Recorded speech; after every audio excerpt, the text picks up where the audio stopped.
কই রে বুড়িরা বাইরে আয়, এটা কাকে নিয়ে এসছি দেখ। এটা কি আব্বা? এইটা তোর নতুন মা। ও নতুন মা মানে তুমি বিয়ে করে ফেলিছো? কি করবো, লোক জানার জন্য করলেই পিঠা ভেঙে যাচ্ছে, তাই চুপে চাপে পিঠা করিলি চলে আসনু। আব্বু তোমরা তাড়াতাড়ি বাইরে এসে দেখো, আব্বু বিয়ে করে নিয়ে চলে এসেছে। আব্বা আপনার জমি ভেঙে গেছে, এই মেয়েটা কে? মেয়ের কি অভাব আছে বাপ, ও বি করবো না বলিছে, আরে বি করবো বললো, তাই আগে বি করিলি চলে আসনু। নতুন বউর সাথে সাথে দুটো ছেলেও ফ্রি পানু, আমার যা জমি জায়গা আছে সেগুলো সামলাতে পারবে। হ্যাঁ চলো সোনা, ঘরে চলো। ঠিক আছে যান চলো।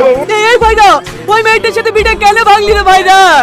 ওর তো কিন্তু ছেলে ছিল না, আর এত সম্পত্তি ভাগটা দুটো সঙ্গে করে লেসছে।